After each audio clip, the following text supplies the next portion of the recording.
आपने अक्सर सुना होगा, हम ऐसे कहते हैं चाहे कुछ भी हो जाए मैं ये ज़रूर करूँगा, चाहे कुछ भी हो जाए मैं उससे ज़रूर मिलूँगा।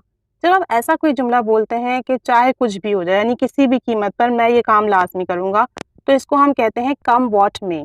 कम व्हाट मे इसका मतलब होता है चाहे कुछ भी हो जाए और फिर इसके आगे आपने जो अपनी बात कहनी है आप वो सेंटेंस कहेंगे। एग्ज़ाम्पल्स देखते हैं, चाहे कुछ भी हो जाए, वो ज़रूर आएगी।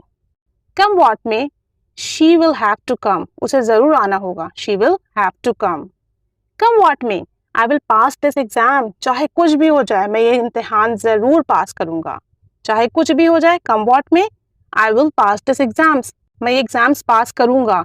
तो ये फ्यूचर का सेंटेंस है इसलिए आई विल यूज हुआ है। Come what may I must go to meet her, चाहे कुछ भी हो जाए मैं उससे लाजमी मिलने जाऊंगा। लाजमी मिलने जाऊंगा इसलिए मस्ट का यूज हुआ है। कोई भी काम हम जब जरूर करते हैं तो उसके लिए मस्ट यूज करते हैं। Come what may I must go to meet her, I must get married to her. Come what may चाहे कुछ भी हो जाए शादी तो मैं उससे ही करूंगा। Come what may I will not go abroad, चाहे कुछ भी हो जाए मैं अब्रॉड नहीं जाऊंगा। ये नेगेटिव सेंटेंस हो गया। कम what may I will not do this job, चाहे कुछ भी हो जाए मैं ये नौकरी नहीं करूंगा। आई डू माई बिजनेस, मैं अपना बिजनेस करूंगा। Come what may I will do something for her, चाहे कुछ भी हो जाए मैं उसके लिए लाजमी कुछ करूंगा, जरूर कुछ करूंगा।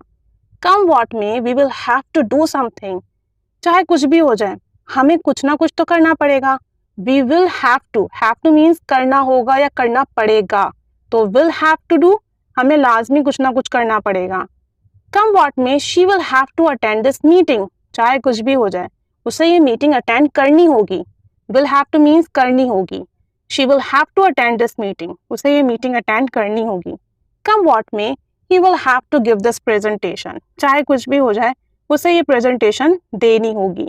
अब आपकी बारी है, इस स्ट्रक्चर को यूज़ करके आप 2 सेंटेंसेस बनाइए। चाहे कुछ भी हो जाए मैं आपकी हर हाल में मदद करूँगा। चाहे कुछ भी हो जाए मैं आपको मायूस नहीं करूँगा। ये 2 सेंटेंसेस आप ट्रांसलेट कीजिए, कमेंट बॉक्स में शेयर कीजिए।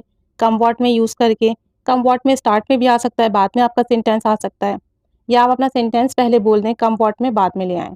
दोनों तरीके से आप बोल सकते हैं। तो इस स्ट्रक्चर को अपनी कन्वर्सेशन में यूज़ कीजिए। ज़्यादा से ज़्यादा प्रैक्टिस कीजिए। Keep staying with us. Thanks for watching.